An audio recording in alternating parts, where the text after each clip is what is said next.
Tapi kan orang membayangkan Her itu Her hari ini, ketika Her mencapai titik kesuksesan hari ini, tapi tidak melihat perjalanan Her dari dulu. Kebetulan saya termasuk salah satu orang yang tahu betul perjalanan Her itu dari awal, karena memang sejak mahasiswa bisnis dengan saya.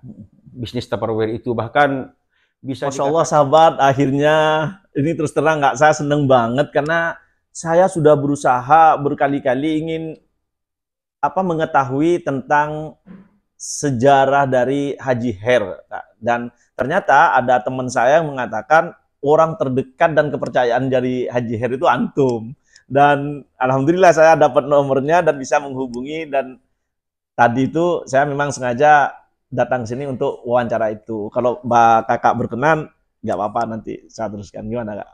Nggak apa-apa ya? nggak apa-apa. Siap. Ini Masya Allah sahabat, sekarang saya ingin sedikit nanya-nanya dulu Pak. Ini kan kalau mungkin di kalangan teman-teman Haji Her yang saya tahu, antum ini orang yang sangat dikenal. Tapi belum tentu yang menonton ini belum kenal kan? Ini dengan Pak siapa nama asli? Nama asli saya Muhammad Ali Gufron. Muhammad Ali Iya, Gufron. tapi teman-teman manggilnya saya macam-macam. Ada yang manggil Gufron, ada yang manggil Gugun, ada yang manggil Bos Pepeng. Oh, Bos Pepeng ya. Iya. Sekarang ini lagi tenar Bos Pepeng. Pegawai pengusaha katanya. Pegawai pengusaha. Ya, katanya anak-anak kayak gitulah. Kok bisa pegawai pengusaha? Iya, kan saya ASN. Oh, di samping ternyata ASN juga beliau ASN. sambil lalu berusaha kan begitu. Berusaha. Dan ini Kak, kan sekarang yang terkenal Kakak ini orang yang paling dekat dengan Ciher ya kan? Itu sejak kapan Kakak bersama Ciher? Ya, kalau tadi sampean bilang saya ini orang kepercayaan Haji Her, terus orang terdekat Haji Her, ya enggak juga lah. Tapi kalau secara emosional saya dengan Her itu dekat, iya, karena memang saya dengan Her itu mempunyai latar belakang sejarah yang sama, terus pernah mengarungi hidup dan berjuang untuk hidup juga bersama dalam hal membangun bisnis mulai sejak mahasiswa malah. Oh, sejak mahasiswa. Sejak mahasiswa saya panggilnya Maher itu Cok. Jadi sejak dulu ke sekarang kalau ketemu itu manggilnya Cok gitu. Cok Her, Cok Gufron gitu katanya. Gitulah kira-kira. Jadi itu yang membuat orang menganggapnya, ini kan persepsi orang, sampean ini orang kepercayaan dari Haji Her karena memang dari dulu dari masa kuliah memang sering bersama Haji Her ya. Jadi saya dan Her itu dengan saya satu alma mater. Satu alma mater waktu di pondok. Jadi Her itu adik kelas saya. Terus kemudian saya kuliahnya di Bangkalan, di Universitas Trunojoyo. Her itu kebetulan kuliahnya ke Malang, Unmuh. Nah, saat proses kuliah berjalan, kira-kira kurang lebih semester 7 lah, semester 6, semester 7 gitu, saya sempat bisnis bareng sama dia. Jadi kalau dulu itu sekitar tahun 2001, 2002 paling kalau nggak salah. Ya, Her itu sering ke Bangkalan, ke kosan saya, dagang Tupperware pada waktu itu, alat-alat jajan itu. Oh, alat dapur. Dapur ya. Dan waktu itu Haji Her masih belum sukses seperti ini ya? Masih belum lah. Belum. Jadi Her itu waktu masih sekolah itu tidak masuk kategori sukses lah. Karena Her itu kan orang tuanya, bapaknya itu kan meninggal saat Her masih sekolah. Masih kalau nggak salah waktu SMP lah. Akhirnya dia sekolah, melanjutkan kuliahnya ke Malang itu, ya biaya sendiri, cari uang sendiri. Jadi memang anaknya, memang saya melihat memang dari masa-masa remaja itu memang semangat kerjanya luar biasa. Ya karena kesadaran bahwa dia nggak punya orang tua, dia punya adik, sehingga dia menjadi tanggung jawab secara ini di keluarganya, menjadi tulang punggung lah. Tulang punggung aja. Dan kalau Kak Gufron sendiri melihat Haji Her itu memang keturunan dari orang kaya atau gimana? nggak kaya sih, tapi bapaknya itu Umut Her itu bapaknya Her itu memang orangnya bisnismen. Oh, memang Ya di bidang usaha memang dagang-dagang tembakau lah gitu. Tapi Her itu memang dari masa-masa kuliah, masa-masa remaja lah itu memang apa ya anaknya memang ulet. Jadi bakat bisnisnya itu memang nampak mulai zaman-zaman kuliah. Tapi kan orang membayangkan Her itu Her hari ini, ketika Her mencapai titik kesuksesan hari ini, tapi tidak melihat perjalanan Her dari dulu. Kebetulan saya termasuk salah satu orang yang tahu betul perjalanan Her itu dari awal karena memang sejak mahasiswa bisnis dengan saya, bisnis Tupperware itu bahkan bisa dikatakan nggak punya gengsi lah. Bayangkan seusia itu ya, masih kuliah, lagi ego-egonya mahasiswa itu kan gengsi kan. Gitu, kan. Her itu malah dengan saya dagang, dia coba bayangkan dari Malang, dia bawa sepeda Fos One itu ya. Dari Malang bawa sepeda Fos One, terus bawa alat-alat dapur itu, Tupperware itu dibungkus pakai sak, pakai karung. Pakai sepeda motor. Pakai sepeda motor dari Malang ke Bangkalan. Nyampe di Bangkalan itu kemudian Tupperware-nya itu, alat-alat dapurnya itu dijual ke rumah-rumah orang bersama saya. Ditawarkan. Iya. Bahkan yang paling ada kejadian yang paling lucu dan sampai hari ini Her itu nggak mungkin melupakan kejadian itu. Bahkan sering diceritakan ke orang sama Her. Ya dalam rangka memberikan semangat, motivasi lah kepada anak-anak muda hari ini. Her itu jualan dengan saya ke SMA 1 Bangkalan dulu. Dari kosan itu, sak itu diangkut pakai sepeda, jadi sak itu taruh tengah, saya belakang, Her yang nyetir. Nyampe di SMA 1 itu promo dia. Mengumpulkan guru-guru SMA 1 Bangkalan, kemudian dia demonstrasi dengan saya di depan. Yang dijual itu kan memang barang-barang import, barang-barang import yang memang tahan banting. Jadi pada waktu itu Her itu cerita di depan para guru semua itu, guru-guru SMA, dia bilang, ya gimana lah orang demonstrasi itu. Dia cerita dengan PD-nya dia cerita. Mempromosikan. Iya, mempromosikan ini walaupun diinjak Bu, enggak mungkin pecah karena ini barang import gitu kan. Saya ada di sebelahnya. Kemudian sama Her itu diinjak, barang itu diinjak sama Her. Ini saya kasih contoh kalau ini barang walaupun diinjak nggak mungkin pecah. Diinjak, saya ngelihat itu nginjaknya Her itu agak mojok. Pas diinjak pecah. Tidak lari saya. Her itu malu di depan guru-guru. Dia manggil saya, "Cok, jangan lari." Enggak, aku lari. Malu saya kan lari. Akhirnya ya itulah sejarah yang memang pada waktu itu ya malulah kita kan. Sudah demonstrasi kemudian meyakinkan orang tiba-tiba pas diinjak pecah. Nah, itu kasus di Bangkalan. Ya terus berlanjut. Habis itu pulangnya dari Bangkalan itu nyampe Socah Kamal, sampai Socah Kamal itu bannya bocor ban sepedanya. Morib-morib itu ditembel ya, pokoknya susah banget lah pada waktu itu. Itu perjalanannya ya, saat susah-susahnya. Pernah juga di Pamekasan, di salah satu wilayah. Her juga sering cerita ini ke orang-orang, itu juga bareng saya. Kira-kira jam 4 sore saya habis jualan di kota Pamekasan itu. Saya masuk ke rumahnya orang, bawa sak itu, ditenteng berdua sama Her, bawa tas. Bilang dari permisi, rumah ke rumah. Dari rumah ke rumah. Assalamualaikum Bu, permisi. Belum menawarkan barang, tuan rumahnya bilang, "Mohon maaf Mas, kami nggak menerima sumbangan," katanya. Udah guyon-guyon sama Her. Cok, paling kamu dipikir pengemis, kamu yang dipikir pengemis. Kayak gitu ceritanya. Jadi ini Masya Allah sahabat, bahwasannya orang sukses itu tidak pas instan ya, tapi perlu proses. Bahkan kalau saya lihat dari pembicaraan barusan, saya dengar dari pembicaraan barusan, Haji Her itu memang dari titik nol ya, dari titik nol sampai jualan alat dapur, sampai dari rumah ke rumah. Dari rumah ke rumah itu bareng saya. Bareng saya, dan kemudian saya lulus kuliah. Kebetulan Her kuliahnya nggak sampai selesai. Saking sibuk berbisnis dia, di semester akhir tinggal penyusunan skripsinya di Unmu, Malang. dia nggak sampai selesai. Akhirnya dia fokus di bisnis. Tahun 2010 itu juga merupakan titik balik. Sebenarnya 2010 itu merupakan titik balik saya sama Her itu dagang tembakau, bisnis bertiga. Sebentar nih.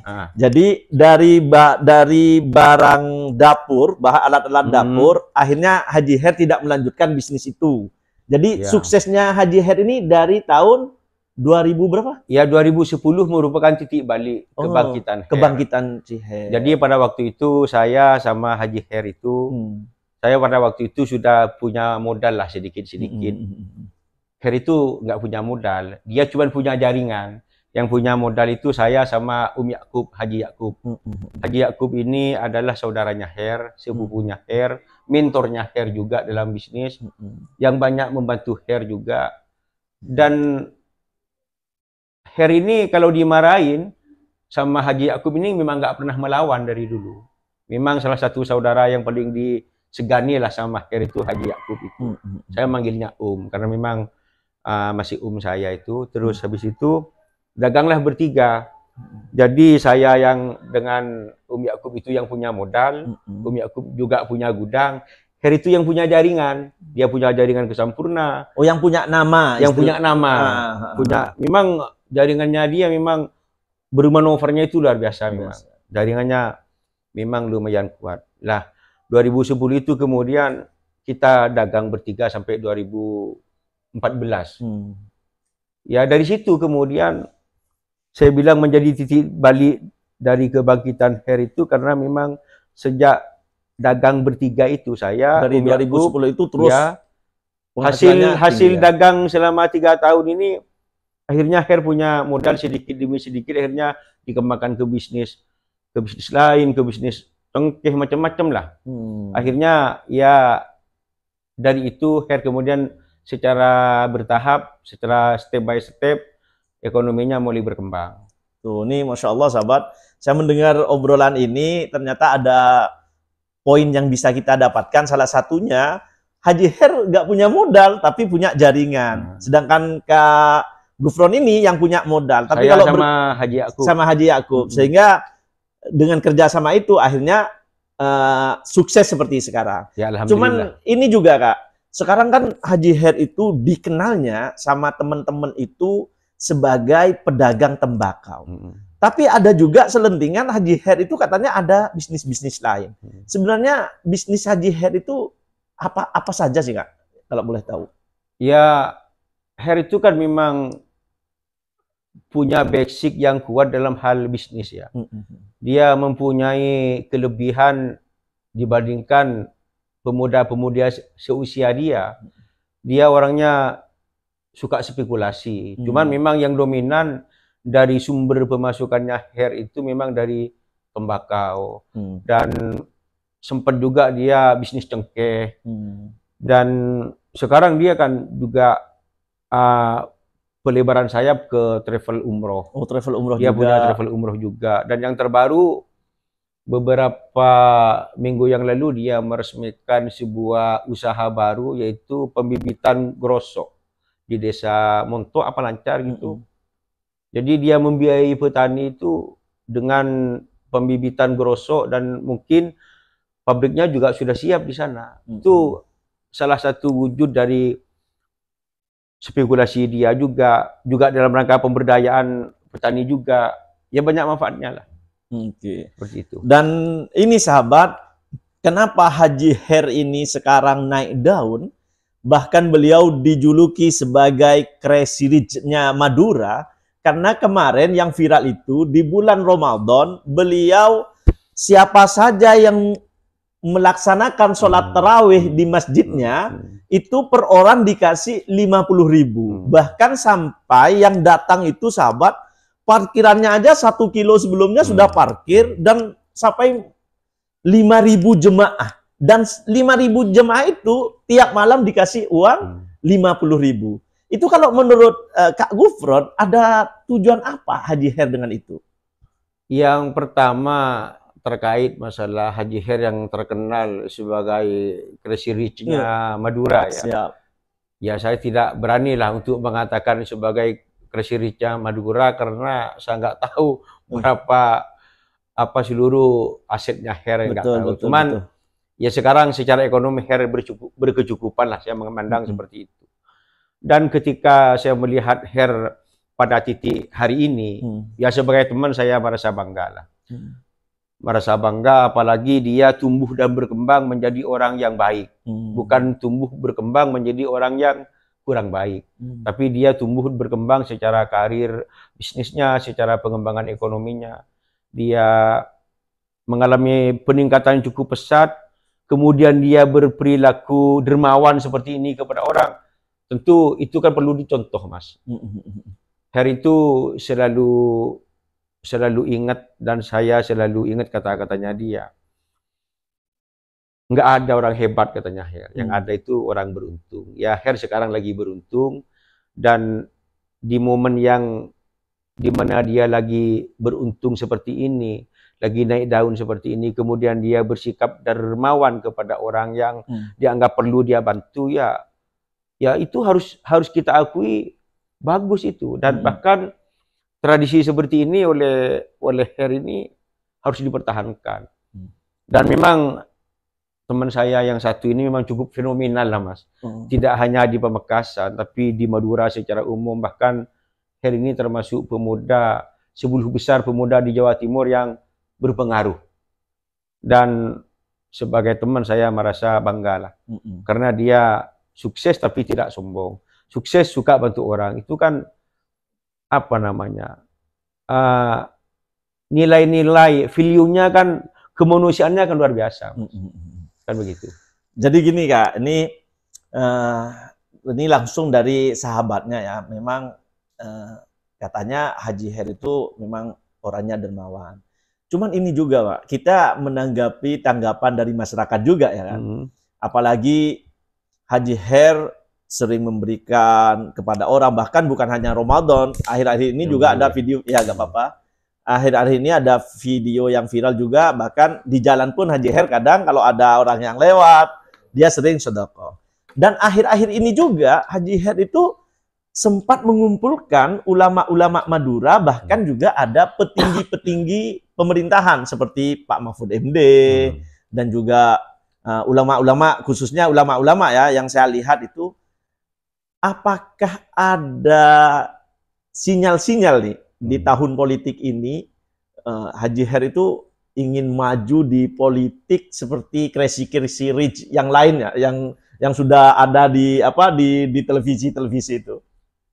Ya, kalau sepengetahuan saya, Mas ya, Her itu tidak punya basic politik. Dia yang kuat itu di basic bisnisnya ya. Kalau di basic politiknya, Her itu nggak punya basic politik. Kalau kemudian dalam perjalanannya dia, kemudian dia banyak bergaul dengan tokoh-tokoh nasional, dia banyak bergaul dengan pemuka-pemuka agama. Ya itulah hikmah daripada hikmah daripada perjalanan Her, mungkin hikmah daripada kebaikan-kebaikan Her kepada orang-orang, sehingga Tuhan memberikan hadiah Her menjadi orang yang begitu digemari, begitu kalau bahasa saya yang pas Her itu sosok hari ini, Her itu sosok hari ini yang mengandung magnetik yang luar biasa. Jadi magnetiknya Her itu terhadap masyarakat luar biasa. Sehingga disitulah kemudian Her bisa tampil dalam forum-forum yang dihadiri oleh tokoh-tokoh nasional seperti Pak Mahfud MD, ada Pak Asrul Kosasi, ada Pak Gubernur, Wakil Gubernur, dia tampil di depan memberikan sambutan. Saya juga kaget sebagai teman. Ini barang ini sejak kapan pintar pidato? Ternyata saya melihat memang pidatonya juga, pidatonya asal keluar aja apa yang ada di unek-uneknya dia dikeluarkan tanpa kemudian melalui proses konsep sebagaimana normalnya orang berpidato di depan pejabat. Tapi apa yang dia ada di unek-uneknya dia sampaikan ya seperti itulah Her.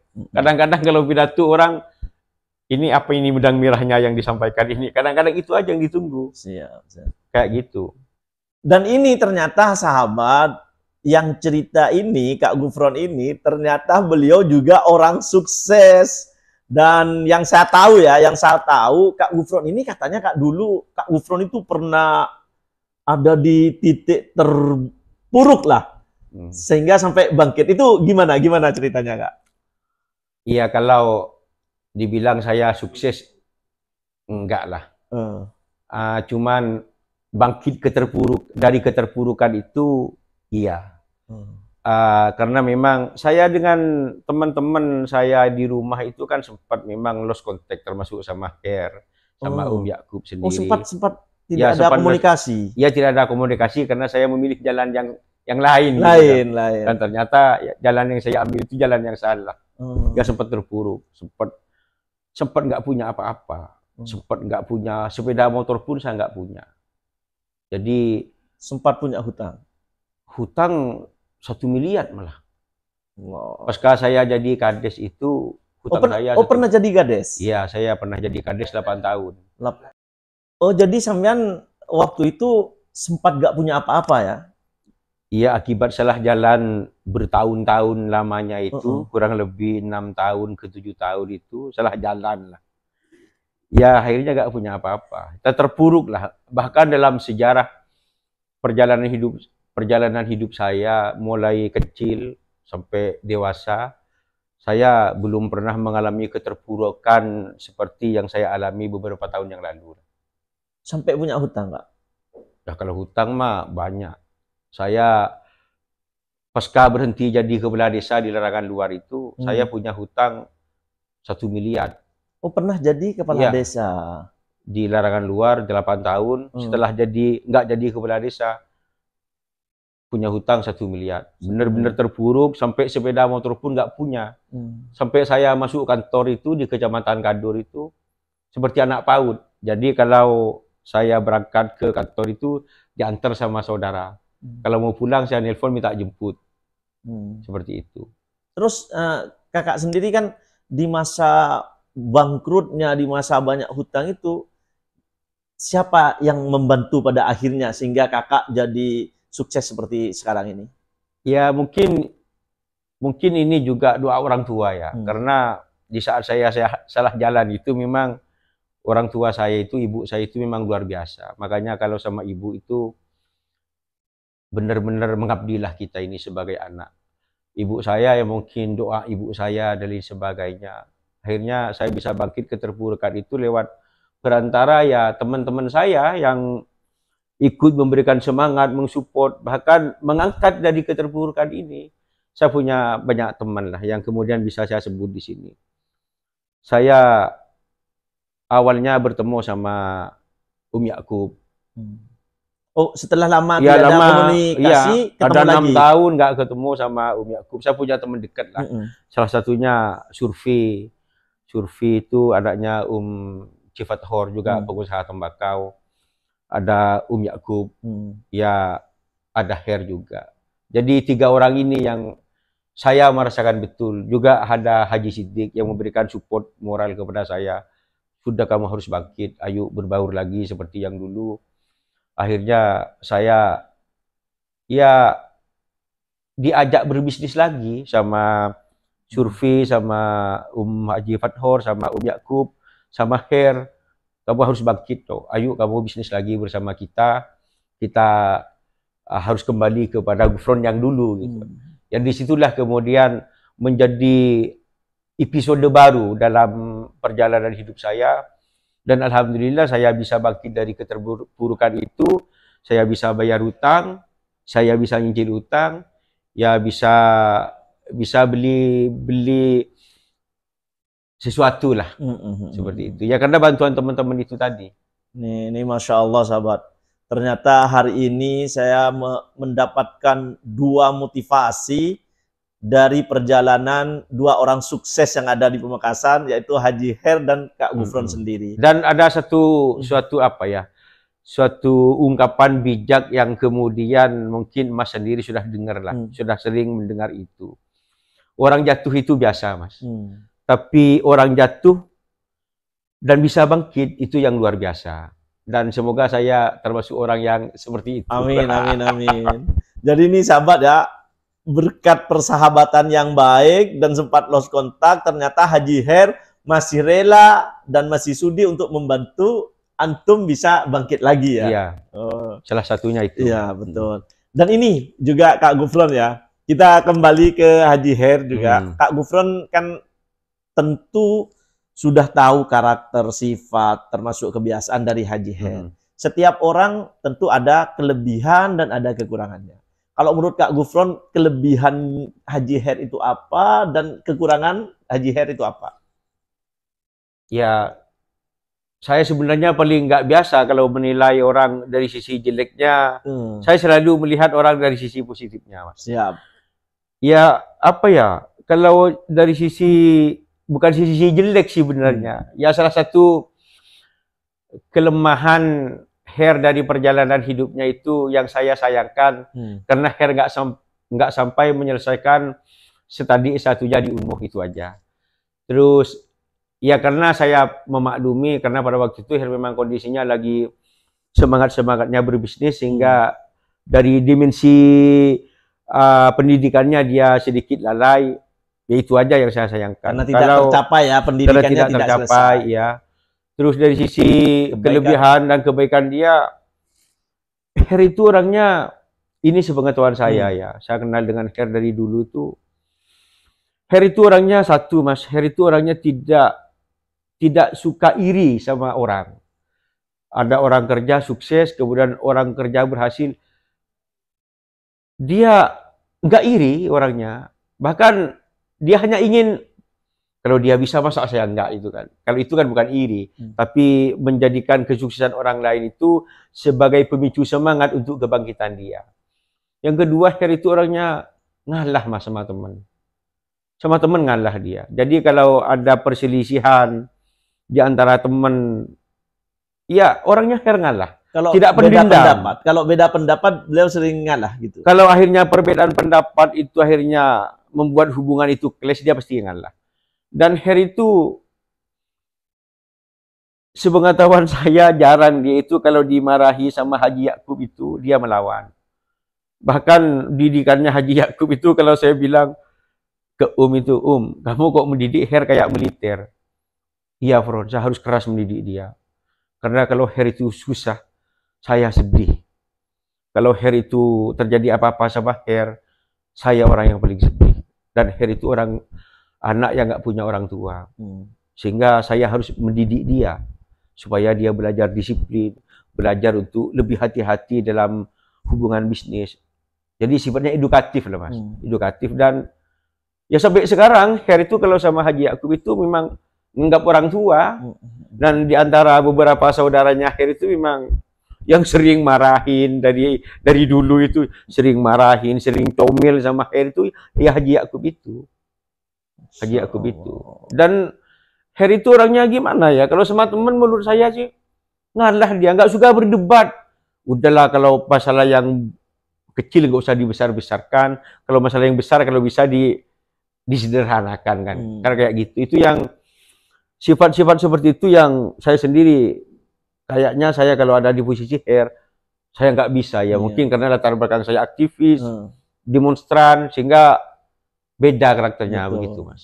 Jadi maksudnya ini sahabat, dengan posisi Haji Her yang sudah hebat seperti sekarang ini, tapi beliau tidak mendahulukan egonya di setiap berkumpul dengan sahabat-sahabat atau teman-temannya. Dan ada dimensi lain yang perlu saya sampaikan. Her itu semua orang tua takut, Mas. Takdim ya. Takdim sama orang tuanya, dia sangat takut, sangat hormat, dan jarang untuk melanggar ketua orang tua itu, jarang. Kalau nggak sepakat dengan orang tua itu, Her lebih baik diem daripada mengeluarkan kata-kata tapi pada akhirnya menyakitkan. Itu yang mungkin salah satu dimensi dimensi religinya dia ke orang tua, ketakdimannya dia ke orang tua luar biasa. Termasuk sama guru-guru dan sebagainya. Makanya ketika Her sekarang dekat dengan kiai-kiai yang yang kiai-kiai karismatik. Iya, karismatik di Pamekasan. Ya saya juga ikut bangga lah. Siapa tahu Her bisa bisa mendapatkan sisi spiritual dari beliau-beliau itu. Selain sukses di duniawi, di bisnisnya, beliau minimal bisa mendapatkan pelajaran-pelajaran agama. Ya, betul. Kak, ini Kak, tentu sahabat-sahabati yang menonton video ini sahabat, saya sedikit buka tentang Kak Gufron. Sebenarnya saya mengenal beliau dari teman-teman YouTuber karena katanya saya ada tempat nongkrongnya para YouTuber yaitu di Cafe Petobin. Kalau ada Kak Gufron katanya langsung ditraktir semua. Makanya beliau dikenal di kalangan YouTuber Pamekasan ini, beliau sangat dikenal. Dan pada saat ini saya ingin minta sedikit ya motivasi atau saran bagi para pemuda nih yang ingin sukses seperti minimal lah mirip-mirip Haji Her atau yang sekarang lagi berusaha atau ingin berbisnis. Apa sih pesan-pesannya buat sahabat-sahabat ini? Ya, yang pertama, hidup ini terus berlanjut ya. Hidup ini terus berlanjut. Life must go on. Hidup ini terus berlanjut sehingga tidak ada kata menyerah selama kita masih sehat, selama kita masih bernafas, apalagi kita mempunyai tanggung jawab kepada siapa saja. Kita tidak boleh patah semangat. Jikalau kita ini benar-benar berusaha dengan niatan yang baik, dengan ikhtiar yang baik, juga diiringi, diimbangi dengan ya bermunajatlah kepada Allah, insya Allah Tuhan pasti akan memberikan jawaban dan insya Allah Tuhan tidak akan mengingkari janjinya sesuai dengan firman-Nya, ud'uni astajib lakum, kata Allah, berdoalah kepadaku niscaya akan kukabulkan doamu. Kan begitu kira-kira. Masya Allah, nih intinya kita tetap berusaha dan berdoa. Luar biasa banget motivasinya. Mudah-mudahan jadi semangat bagi kita selama kita masih sehat, masih kuat. Berusahalah terus, berdoa kepada Allah, takdir Allah yang akan menentukan. Ya. Oke, terima kasih nih Kak Gufron sudah mengganggu istirahatnya, barusan lagi istirahat ya. Ya. Dan juga saya nitip salam apabila nanti ketemu dengan Haji Her, saya tidak bisa secara langsung. Insya Allah mudah-mudahan di lain waktu saya bisa silaturahmi. Ya, semoga channel YouTube-nya sampean juga berkembang. Amin. Oke, demikian sahabat obrolan kali ini. Mudah-mudahan menjadi motivasi bagi kita semua. Sekiranya video ini bermanfaat, silahkan like, comment, and subscribe, dan share ke media sosial kalian semua. Dari Pamekasan Madura, bersama saya Faiz Slamet dan Kak Gufron, saya ucapkan Assalamualaikum warahmatullahi wabarakatuh. Waalaikumsalam warahmatullahi wabarakatuh.